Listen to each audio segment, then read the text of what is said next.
Alright, I'm really piling on the laws of exponents. Let's look at a third possible example.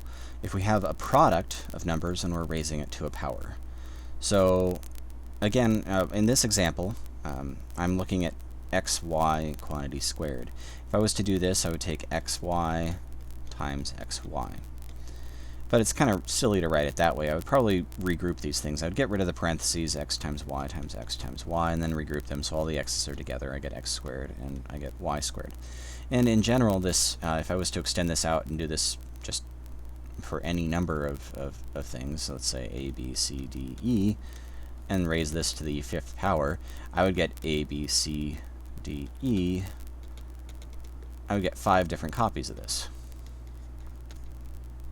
And then I could regroup them, or I could drop all the parentheses and then regroup all the a's together, so I get a to the fifth, b to the fifth, c to the fifth, d to the fifth, and e to the fifth, because each of those variables is occurring once within each of those, and there's a total of 5 of them. So really, this property, it's very reminiscent of the distributive property. We take this r and we essentially distribute it over the product to each individual factor. Now, note the distributive property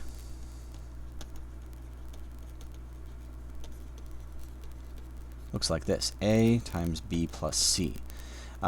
If we're distributing multiplication over addition, this is sometimes how it's described, distributing multiplication over addition, because if we have multiplication on the outside and we're distributing it over the addition, there's a certain relationship that allows this particular property to happen. It's because multiplication is repeated addition. And this property that we're seeing right now, ab to the r, is also a distributive property. It's sometimes you can call it a distributive property. Generally, you call it just a law of exponents, because we group the laws of exponents together. But exponents are repeated multiplications, so we actually have that same sort of relationship happening between exponents and multiplication as we did between multiplication and addition before. So that's why we end up seeing a distributive property. And if you ever deal with some other operations, I don't generally deal with them very commonly, but if you had some sort of operation that is doing repeated exponents to exponents, you could have yet another distributive property that you could create, or name, I guess, whatever you could use. All right, so let's look at a few examples here.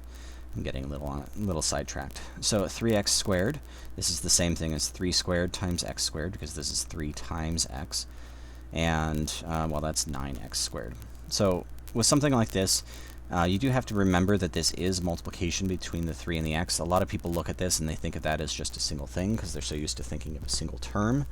But when we're dealing with this particular property, we distribute it to each individual factor. And the coefficient is definitely one of the factors. The x is the other factor in this example.